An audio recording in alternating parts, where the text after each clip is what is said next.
Bonjour à tous, merci d'être avec nous donc, sur cette conférence consacrée à la thématique des hauts potentiels, comment repenser leurs compétences essentielles. Alors, comme vous le savez, pour ceux qui ont déjà assisté à des conférences depuis ce matin, nous avons mis en place un outil interactif qui s'appelle Slido. Et pour cette conférence, je vais vous mettre à contribution puisque nous allons vous faire un petit peu travailler et vous poser la question suivante par laquelle vous répondrez uniquement par des mots. Nous avons besoin de savoir, pour vous, quelles sont les compétences essentielles que doit avoir le haut potentiel. Donc, on vous laisse répondre à ces questions donc, par mots sur Slido et on reviendra vers vous un petit peu plus tard avec nos participants pour découvrir vos réponses. Donc, je vais laisser nos intervenants se présenter. Junko, allez-y. Bonjour, je m'appelle Junko Takagi, je suis professeure de management à l'ESSEC et je suis la directrice académique de notre programme Executive MBA. On a deux programmes d'ailleurs, une qui est week-end et un autre qu'on fait en double diplôme avec Mannheim Business School. Béatrice. Bonjour à tous. Je suis Béatrice Palaric, je suis directrice de la formation du cabinet Massars. J'ai un double rôle parce que je m'occupe de la France, mais également des compétences de nos collaborateurs à l'international. Et je suis ravie de faire un événement en présentiel. Donc, bonjour, moi je m'appelle Vincent Gailléguet, je suis directeur talent chez Engie. Directeur talent, ça veut dire on gère un programme de développement du potentiel et on gère les dirigeants. Et moi aussi, je suis ravi. Enfin, je ne sais pas si vous vous rendez compte, il fait beau, on n'a pas de masque et on fait une grande manifestation RH. C'est assez extraordinaire, donc je savoure l'instant.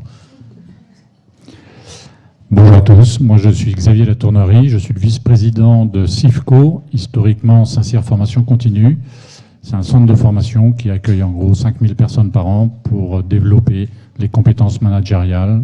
Et on accueille des jeunes depuis la grande école, on travaille beaucoup avec les SEC, et notamment, et jusqu'à CODIR du CAC 40 et grands groupes multinationaux. Donc on a un panel de participants très large. Merci. Alors, quand on a préparé cette table ronde, aucun de vous n'était d'accord avec la terminologie haut potentiel, avec la terminologie compétence. Donc, je vais vous demander à chacun, pour vous, qu'est-ce que vous mettez derrière le terme haut potentiel ou comment est-ce que vous auriez voulu que ça s'intitule? Junko, allez-y. Peut-être je vais, parce qu'il y a chacun a des choses à dire là-dessus, je vais potentiellement regarder plutôt sur le mot de compétence. Que moi j'ai des problèmes avec ça, quelque part. Le compétence, pour moi, c'est lié avec cette notion de management qui est liée avec la notion de on sait quoi faire. Qu'on peut apprendre à faire quelque chose et en faisant ça de plus en plus, on devient meilleur. Et c'est lié avec la notion d'efficacité, quelque part. Donc il y a tout un historique de management. Donc ce qu'on enseigne, par exemple, dans les écoles comme ESSEC aujourd'hui, c'est basé sur les approches, les concepts, les théories qui sont été développées dans les 150 ans depuis la révolution industrielle, quelque part, qui était pour produire plus avec moindre coût. Donc ça, c'est le management, quelque part. Et le management, c'est possible quand on a un environnement qui est stable ou croissant, agrandissant, growing, qui n'est plus le cas aujourd'hui. Il y a beaucoup de choses qui changent. On vit des changements au quotidien. Et que, en fait, les compétences d'hier, c'est pas nécessairement toujours utile aujourd'hui. Okay. Et donc, déjà, cette notion de compétence, pour moi, ça pose problème. Donc, avec nos participants, j'utilise plus ce mot-là, j'utilise plus le mot intelligence. Okay. Donc, compétence, c'est quelque chose qui est lié avec... Donc, une fois qu'on sait quoi faire, on peut devenir meilleur. Okay. Et donc, c'est lié avec cette notion de succès, quelque part. Okay. L'intelligence, c'est qu'on peut réfléchir. Et on peut réfléchir pourquoi quelque chose qui marche, pourquoi qui ne marche pas. On peut aussi essayer, chercher de réfléchir différemment, okay, pour avoir des nouvelles idées qui est aujourd'hui le clé. C'est pas le succès, mais au clé de survie, quelque part. Et que, donc c'est ça, quand on parle de formation de haut potentiel, mais je vais laisser mes autres collègues discuter sur ce terme-là. qu'est-ce qu'ils ont besoin? C'est comment dire, de méthodes de réflexion, développer et continuer à développer les intelligences multiples, différentes. Okay, et comment faire ça? Donc on peut en discuter plus tard. Moi, je suis aussi, en plus d'être directrice académique de Executive MBA, je suis aussi titulaire de la chaire Leadership et Diversité à l'ESSEC qu'on a depuis 15 ans. Donc on travaille sur ce sujet beaucoup plus en amont qu'il y a 3-4 ans, quand la terme est devenu très très important. Et là, l'idée, c'est de dire, OK, comment est-ce qu'on peut continuer de développer cette intelligence-là, intelligence multiple? C'est de travailler avec les gens différents, avec les approches différentes, etc., pour avoir plus de perspectives. Et aujourd'hui, on a besoin de ça pour tout ce qu'on appelle innovation, changement, etc. Et donc, pour les gens qui vont diriger ou qui vont faire des choses dans l'avenir, ce qui est important, c'est l'intelligence de voir des choses, d'avoir l'humilité de dire peut-être ma façon de voir, c'est pas la seule façon de faire, peut-être il y a d'autres façons. Comment est-ce que je peux chercher d'autres perspectives et développer mon intelligence, en sachant que développer l'intelligence, c'est pas lié tout nécessairement avec le succès. Donc l'intelligence est aussi liée avec le fait qu'on peut ne pas réussir, on peut prendre un chemin qui n'était pas le bon après coup, on peut pas savoir en avance parce qu'on n'a pas suffisamment d'informations. Et quand ça c'est le cas, quand ça ne marche pas, on a assez de réflexion pour réfléchir pourquoi ça n'a pas marché, pour apprendre encore. Voilà. Mais Junko, il n'y a pas d'intelligence, il n'y a pas de compétences à la base. On est d'accord? C'est des choses... Il faut quand même un minimum de savoir. Oui. Alors, justement, pour vous. Pour moi, je dirais que être classé comme haut potentiel, c'est un handicap. Si on regarde les enfants HPE, HPI à l'école, on les classe à part et en fait, on les met dans une situation de handicap. Alors moi, je déteste cette appellation de haut potentiel et je préfère largement l'idée de talent qui est pour moi quelque chose de beau, de grand, que chaque personne a au fond d'elle et qui a vocation à être travaillé, à être développé. Et en fait, c'est ça, finalement, c'est arriver à bien identifier ce que la personne a de meilleur en elle. Et le rôle d'un dirigeant, le rôle de quelqu'un qui exerce la responsabilité, c'est d'arriver à identifier ça et à l'aider, à le mettre au service des autres. Et quand tout le monde arrive à bien identifier son talent et à le mettre au service du projet collectif, eh bien là, on est vraiment dans l'efficacité collective. Et là, on est dans quelque chose de très beau, pour le coup. Si je peux me permettre, je vais enchaîner parce que je suis parfaitement aligné.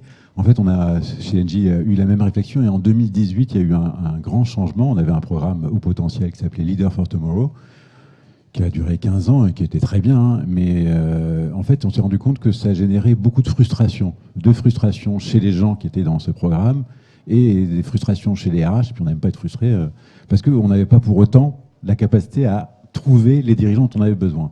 Et en fait, donc c'était Isabelle Kocher qui a lancé ça en disant mais on arrête avec ces trucs-là, on a 170 000 salariés, ils sont tous talents.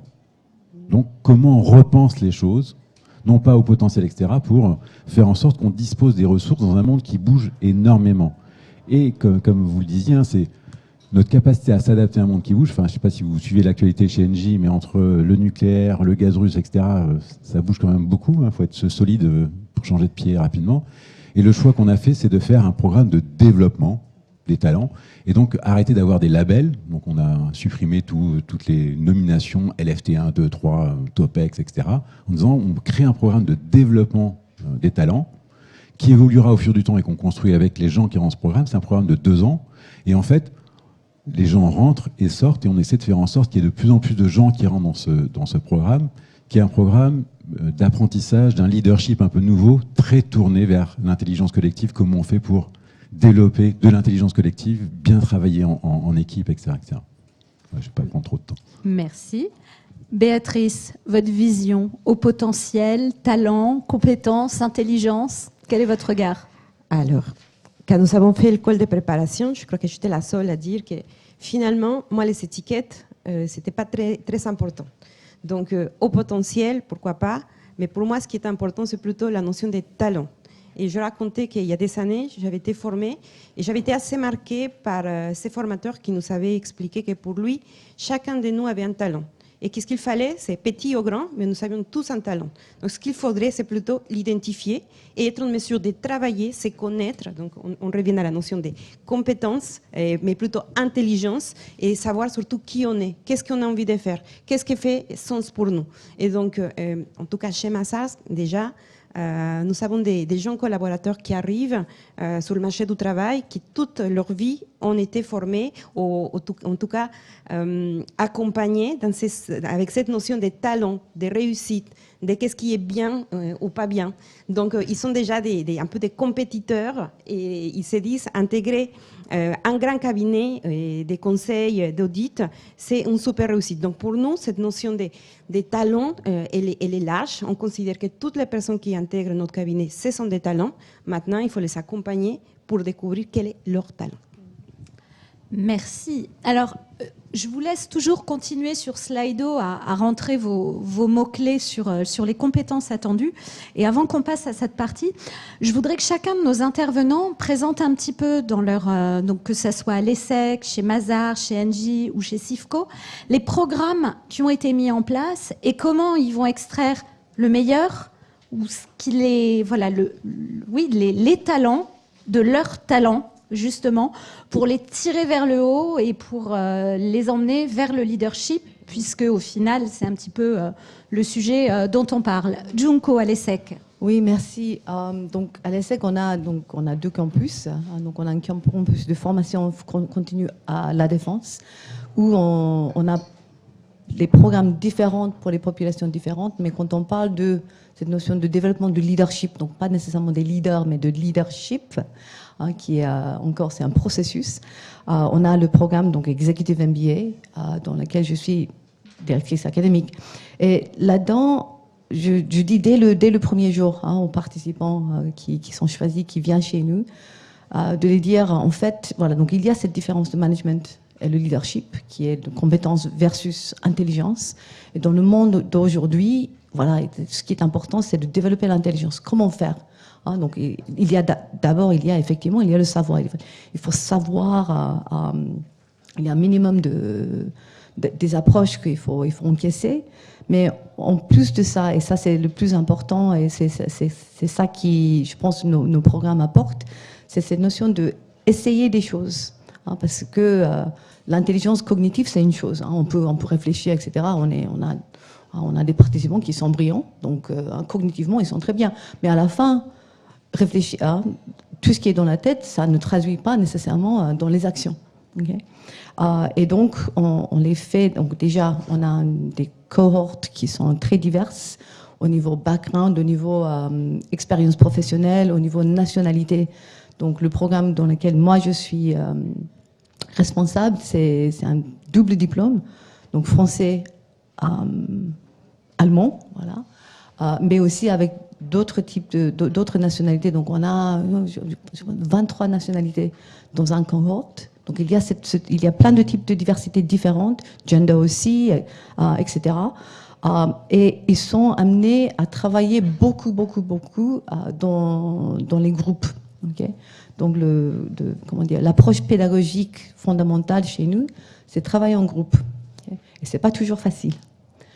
Et c'est pas toujours facile avec les personnes qui sont hautement motivées, n'est-ce pas?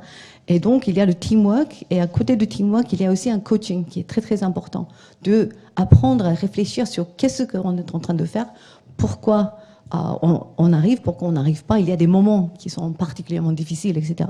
Donc le coaching, cette suivi et le soutien, c'est très important, encore pour développer cette notion de réflexivité.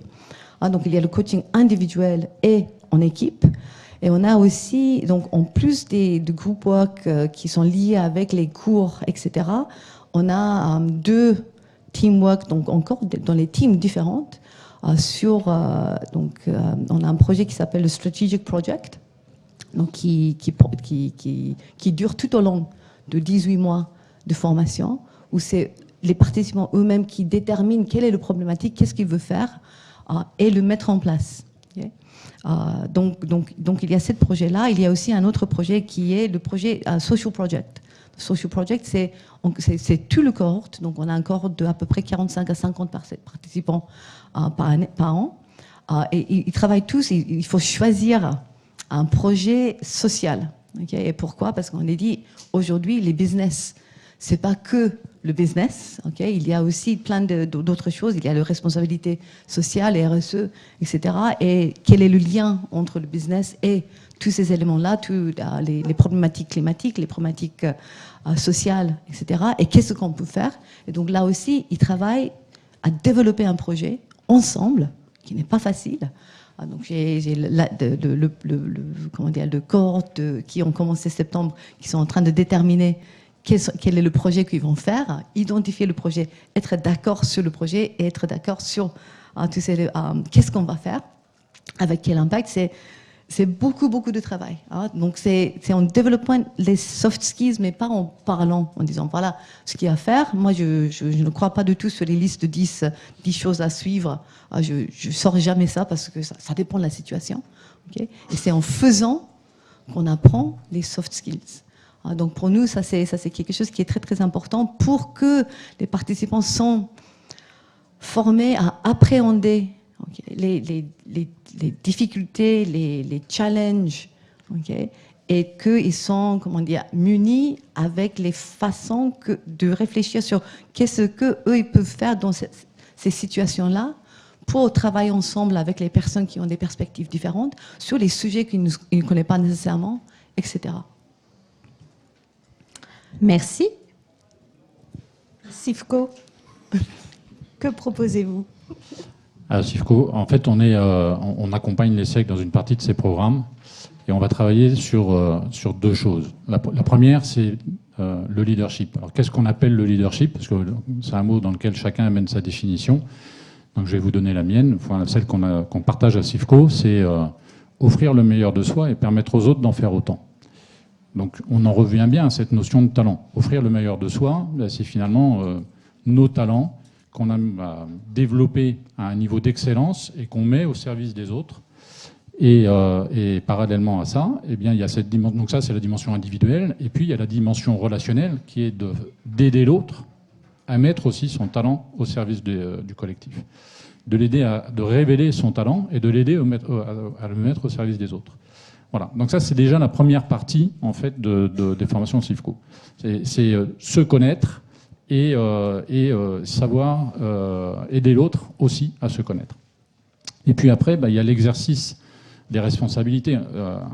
Quelqu'un qui a un talent qu'on veut former parce qu'on se dit que cette personne-là, demain, sera un ou une des dirigeantes de l'organisation, il faut travailler sur un certain nombre de choses qui vont être essentiellement, parce que toutes les compétences techniques, elles sont déjà acquises, qui sont des compétences plutôt soft skills, ce qu'on appelle des soft skills, et qui vont être, pour nous, d'être capables d'exercer l'autorité. Alors l'autorité, c'est un mot qu'on n'aime plus, pourtant c'est un très joli mot, c'est faire grandir les autres, exercer l'autorité, et pour faire grandir les autres, on est bien dans aider l'autre à révéler son talent, eh bien il faut apprendre à discerner, à décider, agir, ce qui est le fondement en fait, de l'exercice de l'autorité dans l'organisation. Et c'est là où Sifco va être très actif. On va essentiellement travailler sur une dimension de méthode.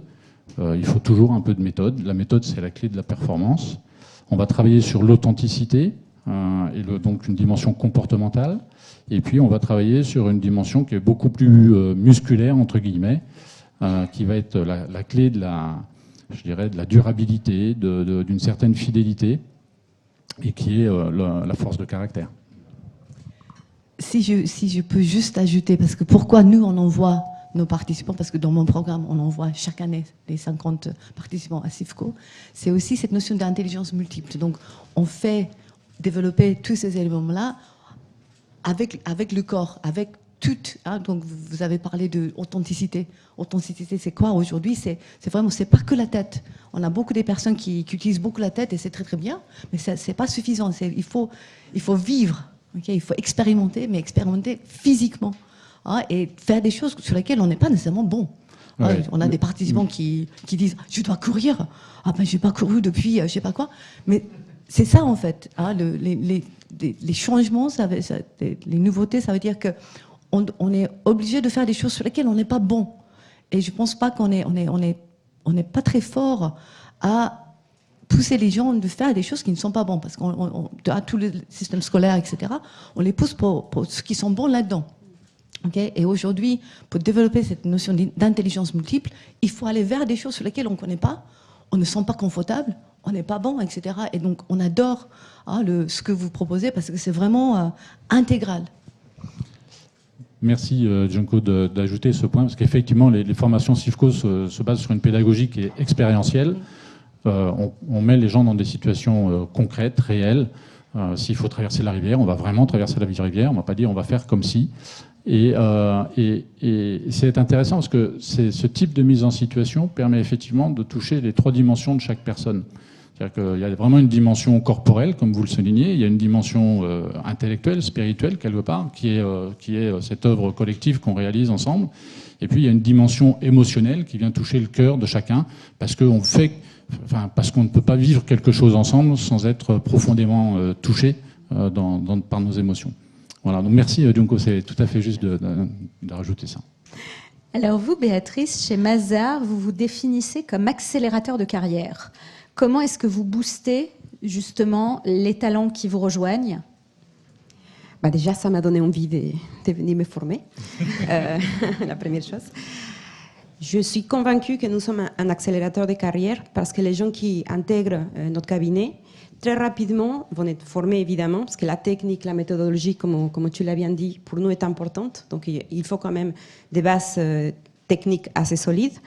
Mais très rapidement, ils sont exposés. Ils sont envoyés en mission. Donc très rapidement, ils vont rencontrer des directeurs financiers, des personnes qui vont leur confier des missions. Ils doivent être confrontés à résoudre, à faire des propositions.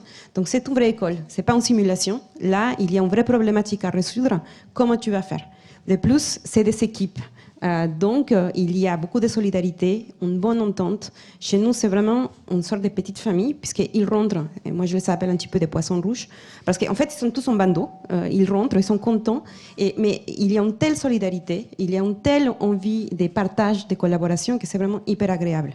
Après, nous, on travaille beaucoup sur la partie, évidemment, comme vous l'avez dit, technique, mais également les soft skills, parce que pour nous, notre conviction, c'est qu'on est une personne. Et donc, ce développement doit être intégral. Donc, évidemment, il y a des étapes dans la vie de nos collaborateurs qui sont peut-être plus propices que d'autres. Et nous, on essaye vraiment de comprendre, de les inviter, de les faire participer, de les inclure dans nos programmes dans lesquels, eux, ils sont force de proposition. Ils ne sont pas uniquement spectateurs. Ils viennent, ils font une proposition des changements qu'ils souhaitent voir et en fait, on demande comment. Donc, c'est un challenge, ils nous challenge, mais nous aussi, on les challenge. Donc, c'est de la co-construction et nous, on est convaincus que cette co-construction va permettre vraiment de créer des programmes qui vont être utiles. Donc, nous, ce n'est pas des théories, il y a beaucoup de méthodologies, on fait de l'audit, on a beaucoup de métiers qui sont très régulés. Néanmoins, on travaille pour construire cette singularité et on en avait discuté. Je ne crois pas tellement à cette notion de posture, la posture du manager, la posture du dirigeant, la posture machin. Pour moi, ce qui est important, c'est la singularité. Qu'est-ce qui est important, qu'est-ce qui fait sens pour chacun et les accompagner pour qu'ils puissent se développer. Donc, des propositions, on en a beaucoup. Et encore, comme je me répète peut-être, mais la co-construction de ces programmes, pour nous, est importante. Merci. Chez Engie, vous avez développé le programme Boost. Ouais. Alors pareil, accélérateur, Boost. Exactement. Mais je vais reprendre déjà tout ce qui a été dit, c'est-à-dire qu'on a un programme qui s'appelle donc Boost Initiative, on a aussi un programme qui s'appelle Expand, donc les deux c'est pour préparer à devenir dirigeant, soit dans une filière d'expertise, soit dans une filière de leadership. Dans le programme Boost, on a les Pulse, les Rise et les Up, pour être tout à fait complet, selon qu'on est plus ou moins senior et plus ou moins près d'un poste de dirigeant. Et en fait, on est très centré sur justement le développement d'un leadership qui évolue au fil du temps. Donc on a un leadership way qui décrit toutes les capacités attendues du dirigeant sur la préparation du futur, la remise en question de soi, des systèmes, la capacité à délivrer les résultats. Enfin, j'étais sensible à ça et Catherine McGregor, notre CEO, est très sensible au fait qu'on soit des bancs de poissons mais qui délivrent. Donc c'est bien beau de penser le monde, mais ce qui compte c'est délivrer, faire. Et on est très centré là-dessus. Et puis il faut inspirer et faire en sorte que toute son équipe suive. Et de la même manière, dans le programme, on a des choses académiques avec un certain nombre de partenariats, il y a des choses très universitaires où on apprend. Mais ce qui est beaucoup développé avec NJ University, parce qu'on a la chance d'avoir une université, c'est vraiment des programmes généralement d'une semaine où on met des gens ensemble à résoudre concrètement une question. Donc aider une association, une ONG qui a une problématique de financement, de lien avec ses clients, enfin, sa population, pour faire en sorte que pendant une semaine, les gens vivent et travaillent d'une manière différente, dans un environnement différent, et apprennent à fonctionner ensemble. Et pour moi, il y a un mot qui est important, qui a été déjà souligné, qui est le co-développement. Je vais dire ça, c'est que le dirigeant de demain, il n'y a plus... moi, je suis d'une génération, Mark Zuckerberg, Elon Musk, Steve Jobs, etc. C'est magique. Les dirigeants qu'on attend, j'ai l'impression que ce sera plus des équipes. Et on voit bien en face de nous, dans le marché de l'énergie, Extinction Rebellion, ensemble de groupes qui agissent ou les startups, c'est un collectif. Et c'est apprendre à être un collectif qui fonctionne. C'est pour ça que sur le développement de soi, de son intelligence, je pense qu'il y a des choses qu'on peut développer, puis il y a des choses où on n'est pas à l'aise. Mais ce qui compte, c'est d'être suffisamment malin pour travailler en équipe, savoir ce que je peux apporter à l'équipe et faire en sorte que les compétences particulières de chacun puissent s'exprimer. Et donc c'est ce doux mélange, apprendre à fonctionner ensemble. Ça a l'air tout simple, mais vous voyez bien, même dans le sport, à quel point c'est difficile d'avoir une belle équipe, même si on a des gens tout seuls hyper talentueux. Et ce travail-là, il est très important. Et ça nous a obligés à nous remettre, même nous, en question, parce que je fais juste un point sur le travail de détection. Alors, comme toutes les entreprises, programme de détection, on fait les PPR, vous savez, les People Position Review, avec toute la chaîne hiérarchique. Et donc, chaque année, on dit qui va intégrer cette année le programme talent. On a plein de critères basés sur le leadership way, et remonte un certain nombre de personnes. Et on fait, quand on fait les stats, on se rend compte que plus vous êtes homme, français, issu d'une grande école reconnue, plus vous avez de chances d'intégrer le programme. Et le souci, c'est vraiment le souci de la diversité. Enfin, on est très centré là-dessus. C'est faire en sorte que ce programme, on ait de la diversité dedans. Donc des façons de penser différentes. Et quand on n'y arrivait pas, c'est la 3e année où on lance on a posé la question aux gens qui étaient dans le programme en disant mais vous voyez bien, grosso modo, on a trop de femmes, trop d'hommes, pas assez d'internationaux. Comment on fait pour changer ça? Et ils ont dit nous, on va aller les détecter, les gens qui rentrent dans le programme. Et cette année, on a eu 30% du programme des juniors, en fait, qui ont été cooptés par les gens qui sont dans le programme. Et c'est ça qui nous a permis d'intégrer des gens qui étaient très loin. Vous voyez bien, dans les strates hiérarchiques, au fin fond des États-Unis, il y a des gens qui sont brillantissimes, mais en fait, qui ne sont pas connus parce qu'ils sont trop loin de la ligne hiérarchique.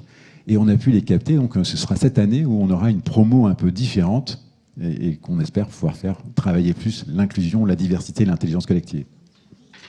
Merci. Vous vouliez rajouter quelque chose, Junko? C'était juste un thème qui est commun dans ce qu'on dit, c'est cette notion de sortir de zone de confort, d'apprendre quelque chose de nouveau, vers tout ce qui est donc développer sa propre intelligence, mais aussi collaborer ensemble. C'est beaucoup plus facile à voir et à apprendre plus rapidement quand on est forcé quelque part de sortir de sa zone de confort. Okay, on veut être bon.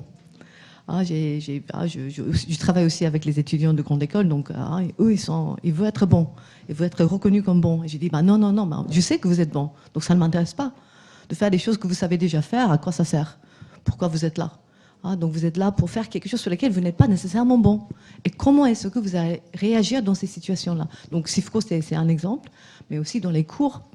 Voilà, il y a certains qui sont plus matheux et donc le finance, ça va. Et il y a d'autres qui sont complètement perdus. Et ça, c'est très bien quand on est dans une équipe ensemble. Comment on fait, pas que celui-là qui est bon, qui fait le travail, c'est pas ça. C'est de comment est-ce que vous pouvez répartir des choses pour que c'est tout le monde qui apprend quelque chose, pour que même ce qui est bon, il a appris quelque chose de nouveau. De voir, je n'ai pas vu dans cette façon-là. Et c'est ça qui est le plus important, je pense, aujourd'hui, de développer, de prendre le recul, chacun de dire, ok, je suis bon, mais en fait, non, il y a plein de choses que je peux apprendre encore. Et ça, c'est super. Et on fait ça avec donc, cette notion d'intelligence collective, quelque part, de travail. Mais c'est avec le regard des autres. Et donc l'importance, je dis pas assez souvent, l'importance de cette notion de diversité dans tous les sens. Donc ça, c'est super que cette année, vous avez trouvé une autre façon de de recruter pour ces programmes. Oui, enfin, on va voir ce que ça donne. Et puis, il y a une chose auquel on a été confrontés dans les programmes. Donc, on fait un programme spécial où on met des talents ensemble et on leur dit, voilà, vous avez 7 objectifs à délivrer à telle date. D'accord ? Donc, on appelle ça le programme Joint Talent. Et on les voit fonctionner. Donc, il n'y a pas de chef, il y a un juste objectif et ils se débrouillent. Donc, il faut répartir les tâches, répartir les rôles, etc. Et on a pu observer ce qui se passait. Alors, à chaque fois, on a un coach qui fait du shadow coaching, c'est-à-dire qui regarde l'équipe, comment elle fonctionne, à chaque fois qu'ils se réunissent, et qui fait des feedbacks individuels, qui est très centré sur qu'est-ce que tu apportes à l'équipe, quelle est ta place et quel effet ça a sur l'équipe. Mais c'est là qu'on découvre ce qui me paraissait très simple. Putain, mais c'est d'une complexité. Enfin, arriver à être un bon maillon dans une équipe, c'est très challengeant, ça fait beaucoup bouger les gens et apprendre à connaître les autres, vraiment à s'intéresser, pas se positionner en étant « je suis le meilleur, c'est moi qui ». Le c'est moi qui et le yaka, ça ne marche pas du tout. Je suis tout à fait d'accord. Et surtout, on observe que les jeunes aujourd'hui n'ont pas forcément cette notion de moi j'ai envie d'être le meilleur, j'ai envie d'être un chef, j'ai envie d'être super. Beaucoup de personnes, beaucoup de gens se posent la question de et qu'est-ce qu'est mon rôle, qu'est-ce que je vais laisser à quelle est ma contribution à mon écosystème, à ma collectivité. Donc aujourd'hui, intégrer des programmes ou par exemple chez nous, les vendredis, s'ils le souhaitent, ils peuvent travailler dans une association ou s'investir à d'autres choses, est hyper important parce que les jeunes, et peut-être les moins jeunes aussi, mais nous, je parle un peu de ce que je connais plus, les jeunes chez nous, ils se disent vraiment qu'est-ce que je vais laisser ? Comment je vais faire? Donc, c'est pas juste gagner plus, être meilleur, grimper dans les échelons de la hiérarchie, c'est qu'est-ce que je vais laisser. Et surtout, parfois, je n'ai pas envie d'être comme mes parents. Mes parents travaillaient beaucoup, on ne se voyait pas trop, ils sont finis par divorcer. Moi, je n'ai pas envie que ma vie se résume à ça. Dans ma vie, il y a du bonheur. Moi, je veux que dans ma vie, il y ait aussi du partage, de la connaissance, de l'intelligence, de la diversité. Donc, c'est pour ça que construire un programme des talents uniquement pour des talents, déjà, qui sont ces talents, comment on les identifie. Donc, c'est vraiment une question de plus d'ouverture, diversité, co-construction. Merci. Alors, je vais demander à Alice de nous projeter les réponses que vous avez données de façon à ce qu'on puisse voir sur les écrans les mots choisis. Alors, donc, le plus gros, leadership. À part égale, transversalité, adaptabilité. Donc, je vous laisse un petit peu prendre connaissance et surtout réagir. Alors Xavier, je vous ai entendu, vous avez souri en lisant ça. Qu'est-ce que ça vous inspire au premier abord ?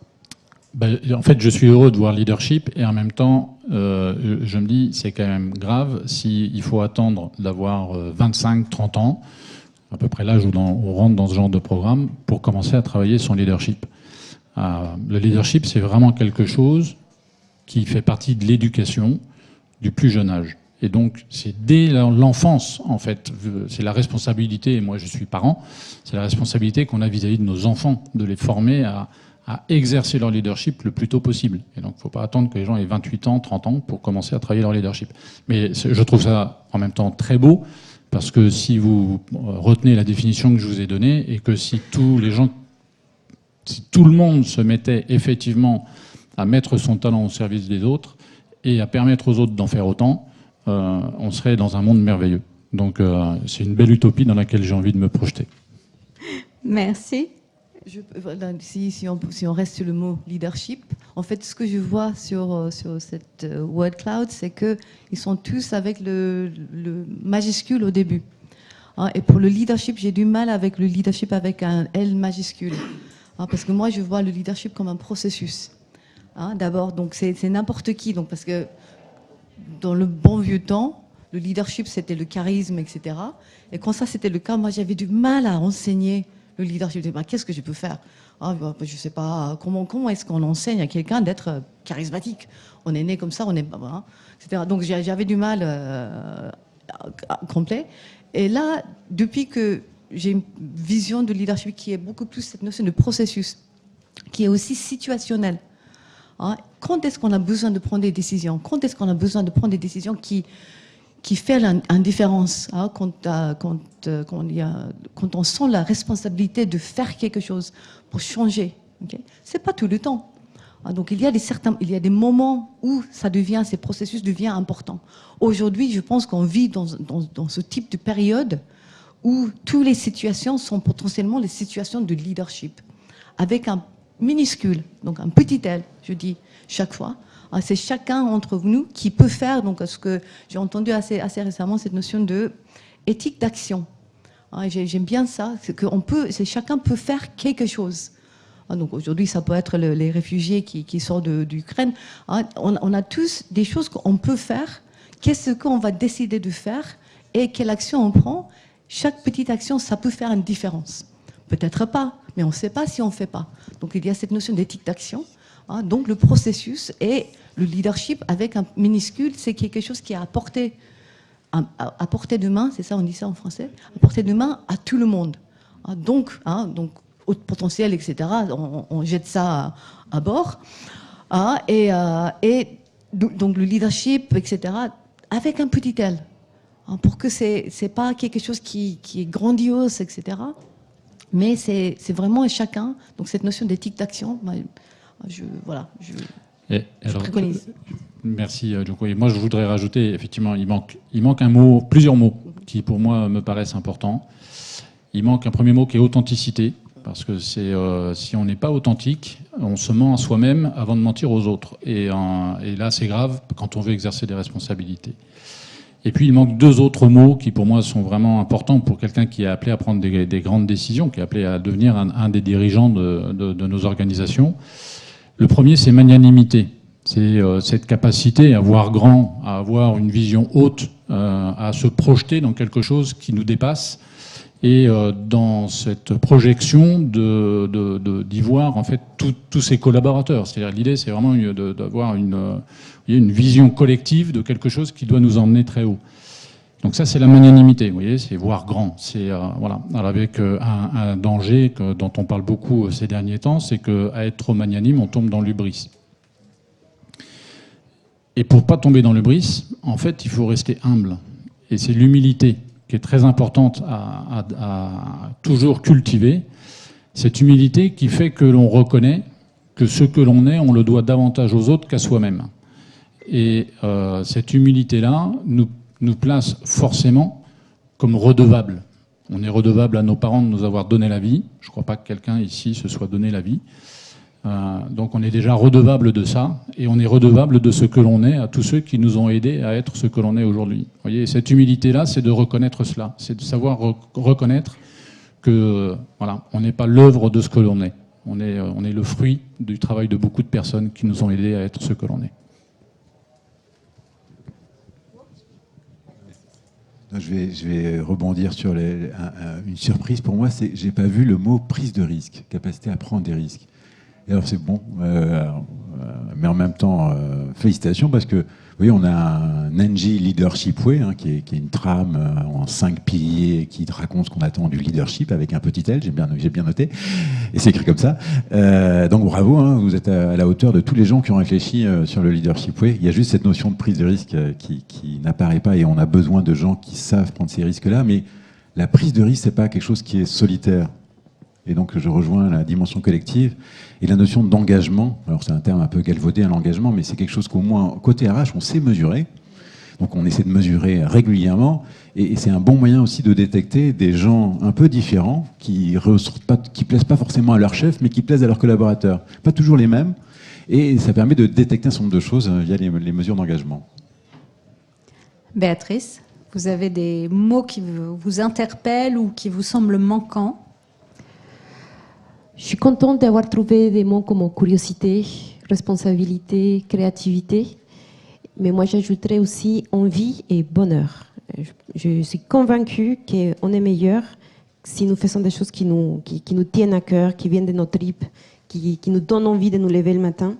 Et on peut être petit talent ou au potentiel. Pour moi, l'envie fait la différence. Oui. Donner du sens, c'est un peu donner de l'envie.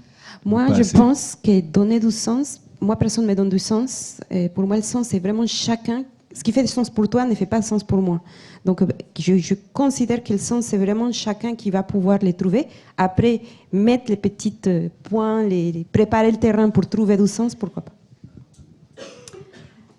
Alors, je vous remercie. Il nous reste 3 minutes. Je voudrais qu'on conclue assez rapidement pour pouvoir permettre à la salle, s'il y avait des questions à poser.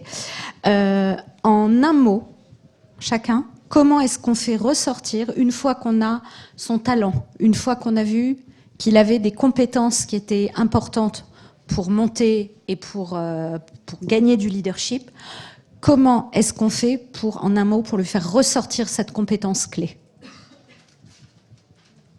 Ouais, un mot. Action.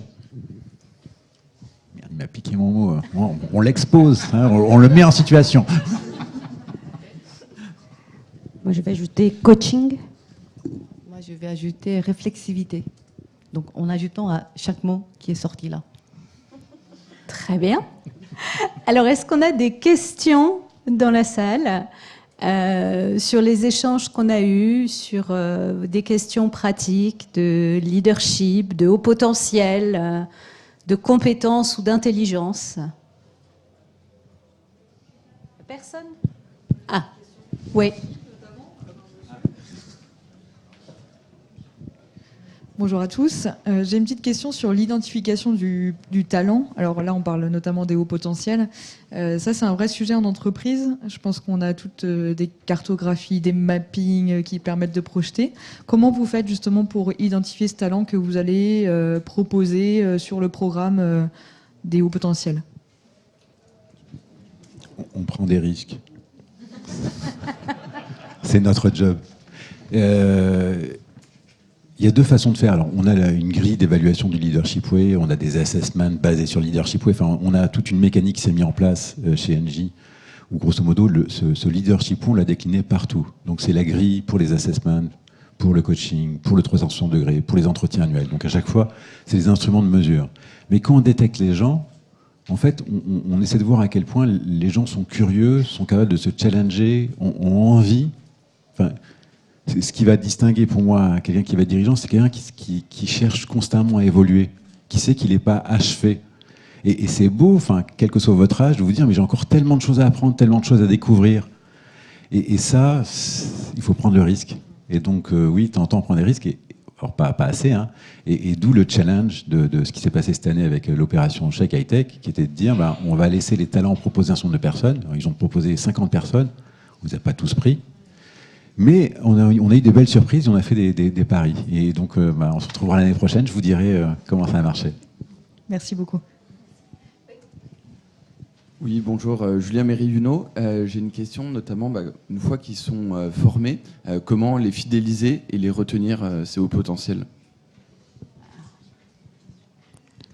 Alors, je pense qu'il ne faut pas capter une ressource et se la garder pour soi. Je sais que c'est un investissement de former des hauts potentiels, mais on travaille tous au service du bien commun, et que le bien commun, c'est pas forcément le seul périmètre de son entreprise. Et former un talent qui va, pendant quelques années, aller servir ailleurs et pouvoir, justement, s'épanouir pour peut-être mieux revenir, c'est une très belle façon de procéder. Je ne sais pas si j'ai répondu à votre question. Mais voilà, je pense que capter la ressource, c'est se l'approprier et c'est priver l'autre de pouvoir offrir, de sa liberté, d'offrir le meilleur de lui-même. Si je peux juste ajouter à ça, ça c'est quelque chose, je pense, que quand on parle de future of work, et comment les organisations aujourd'hui sont organisées pour créer et planifier un petit peu les carrières, okay, je pense que c'est peut-être plus adapté aux populations qui arrivent, à la situation actuelle, pour plein des entreprises, etc. Et c'est le moment, donc c'est une opportunité aussi, quand il y a des changements comme ça, c'est très difficile, mais on peut contourner ça en regardant ça comme une opportunité de réfléchir autrement, donc pas au niveau individuel, mais au niveau groupe ou au niveau entreprise, et de voir est-ce qu'il y a une autre façon de concevoir les carrières.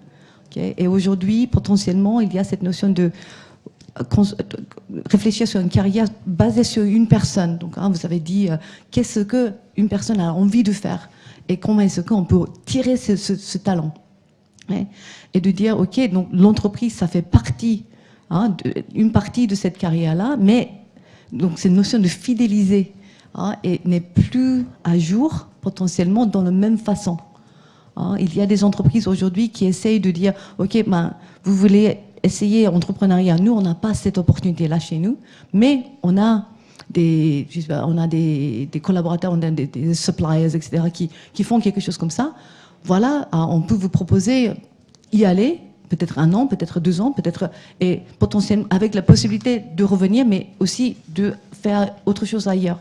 Donc il y a des entreprises qui commencent à faire ce type de travail qui est intéressant. Donc c'est pas à dire que c'est la bonne façon de faire, mais voilà quelques idées encore aussi pour les entreprises. Je fais juste un commentaire sur la notion de fidéliser.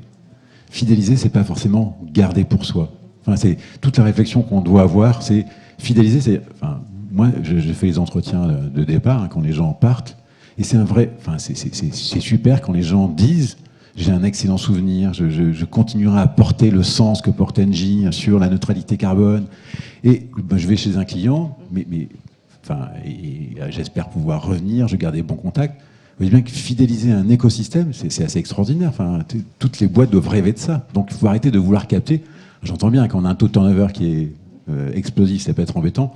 C'est pas le cas au moins dans ma grande entreprise. Oui. Si je peux ajouter, donc les écoles, en fait, on fidélise nos étudiants, n'est-ce pas?